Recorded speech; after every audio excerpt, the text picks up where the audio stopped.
అందరికీ నమస్తే. ఈరోజు రెసిపీ వచ్చి క్యాబేజీ ఫ్రై రెసిపీ. ఇది ఇంట్లోనే ఈజీగా తక్కువ సమయంలో చేసుకోవచ్చు. ఈ రెసిపీ ఎలా తయారు చేయాలో చూద్దాం. క్యాబేజీ సన్నగా తరిగిన 2 కప్పులు.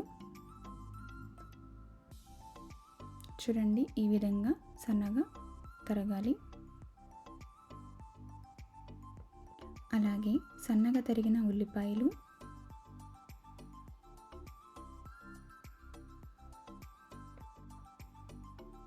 1 టీ స్పూన్ కారం, రుచికి సరిపడా ఉప్పు,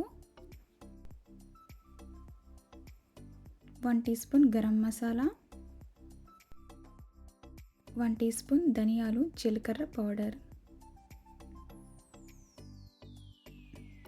2 టీ స్పూన్ శనగపిండి,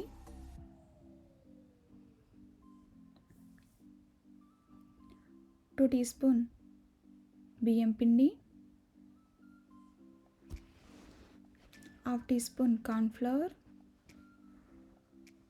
ఇప్పుడు బాగా కలుపుకోవాలి. పకోడీ ఎలా కలుపుకుంటామో సేమ్ అలాగా కలుపుకోవాలి.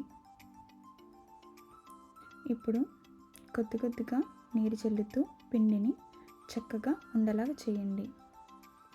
చూడండి, ఈ విధంగా కలుపుకోవాలి. తర్వాత ఒక ప్యాన్ తీసుకుని తగినంత ఆయిల్ వేసుకోవాలి. ఆయిల్ హీట్ ఎక్కిన తర్వాత తయారు చేసిన మిశ్రమాన్ని చిన్న ముక్కలుగా తీసుకొని నూనెలో వేయండి.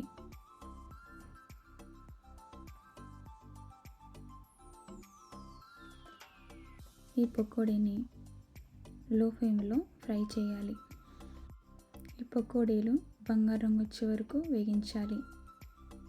ఒకటి గుర్తుపెట్టుకోండి, లో ఫ్లేమ్లో ఉంచాలి. అంతేనండి, కరకరలాడి క్యాబేజీ ఫ్రై రెడీ. మీకు ఈ వీడియో నచ్చినట్లయితే లైక్ చేయండి.